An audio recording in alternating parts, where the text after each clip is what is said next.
Greetings, welcome to this new video about Thevenin's theorem. In this video, I will demonstrate the application of Thevenin's theorem through a step-by-step example explanation. By following along carefully, you will gain a clear understanding of how to apply Thevenin's theorem to solve practical problems. Let's dive in and begin with solve the problem number 7. Let's consider this network consisting of 4 resistors labeled R1 through R4 as well as one independent source IS. Additionally, we can observe the presence of a dependent source, especially a voltage-controlled voltage source. The question now is to find the Thevenin's equivalent with respect to terminals A and B. Let's move on to the solution. By applying the Thevenin theorem between terminals A and B, we can replace this circuit with a voltage source in series with the resistor, which will be denoted as VTH and RTH. I will start first with the determination of the Thevenin's resistance.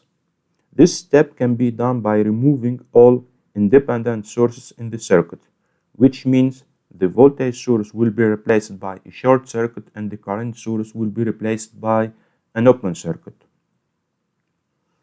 But we see the presence of the dependent source.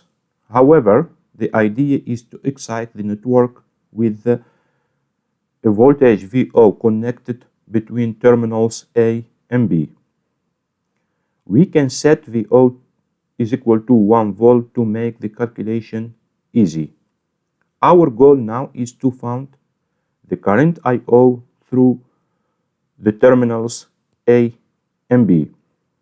Once we establish IO, the RTH can be calculated by VO over IO. Now, to find the current IO, I will apply the mesh analysis method. And I will consider this as mesh 1, and this is as mesh 2, and this as mesh 3. And I will consider IA is the current in mesh 1, IB is the current in mesh 2, and IC is the current in mesh 3.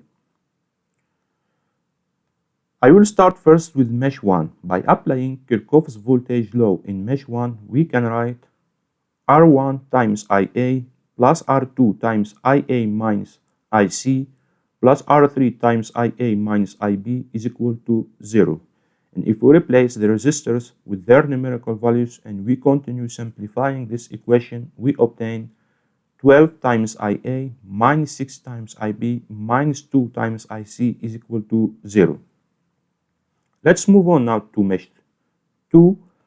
By applying Kirchhoff's voltage law in mesh 2, we can write R3 times IB minus IA plus R4 times IB plus VO is equal to 0. And if we replace VO, R3 and R4 with their numerical values and we continue simplifying this equation, we obtain 8 times IB minus 6 times IA plus 1 is equal to 0. In mesh 3, by applying Kirchhoff's voltage law, we can write R2 times IC minus IA minus 2 times Vx is equal to 0.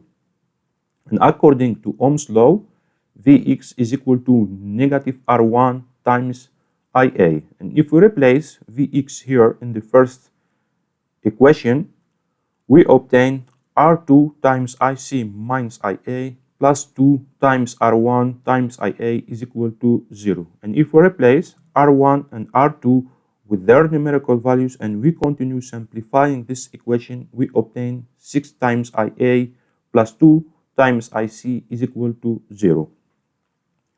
Now by performing 2 plus 1, we can write 18 times IA minus 6 IB is equal to 0. And by performing A plus 3 times 2, we derive one equation in terms of IB. That means IB is equal to negative 3 over 18 amps. And from here, we can see that IO is equal to negative IB. That means IO is equal to 3/18 amps. Now RTH is equal to VO over IO, and if we replace VO and IO with their numerical values, we obtain RTH is equal to 6 ohms. After finishing the determination of the Thevenin resistance, we proceed to calculate the Thevenin's voltage. The Thevenin's voltage is basically the open circuit voltage between terminals A and B. To find the open circuit voltage VOC, I will apply the mesh analysis method. And I will consider this is mesh 1, and this is mesh 2, and this is mesh 3. And I will consider IA is the current in mesh 1, IB is the current in mesh 2, and IC is the current in mesh 3.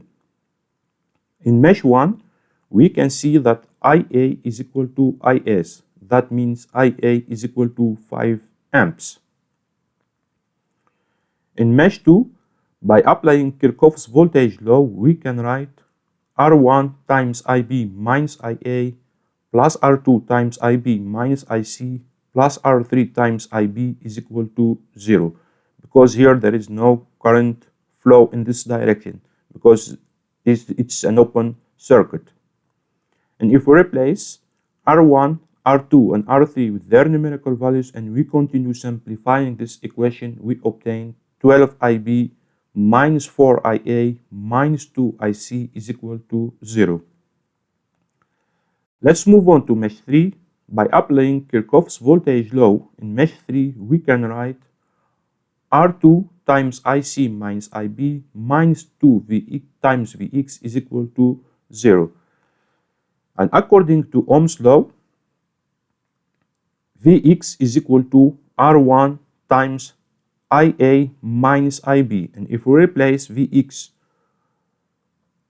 here in the first equation, we can write R2 times IC minus IB minus 2 times R1 times IA minus IB is equal to 0. And if we replace the resistors with their numerical values and we continue simplifying this equation, we obtain negative 8 times IA plus 6 times IB plus 2 times IC is equal to 0. Now by performing 1 plus 2, we can write 18 IB minus 12 IA is equal to 0. By substituting now 1 in A, we derive one equation in terms of IB. That means IB is equal to 60 over 18 is equal to 10 over 3 amps. And according to Ohm's law, VOC is equal to R3 times IB. And if we replace R3 and IB with their numerical values, we obtain VOC is equal to 20 volt. That means VTH is equal to 20 volt. After completing the calculations, I perform a simulation using SPICE to verify our results. Now let's proceed to the SPICE environment. Here is our networks drawn in a SPICE simulator. This is the original circuit, and this is the Thevenin's equivalent circuits between terminals A and B. And I will connect a load, and I will call it R load, to both the original circuit and the equivalent Thevenin circuit, and I simulate their behavior. Let's move on to analysis. This say analysis, calculate nodal voltages. We can see here that the voltage across the load resistor in the original circuit is 2.86 volt, and the voltage across the load resistor in the Thevenin's equivalent circuit is equal to 2.86 volt. Up on simulation, we can observe that the two circuits have identical behavior when we connect a load between terminals A and B. This outcome confirms the validation of our calculation. Alright, Thank you for watching this video. If you have any question, do not hesitate to contact me by email or leave a comment under this video and I will answer you as soon as possible. If you like this video, don't forget to subscribe and share.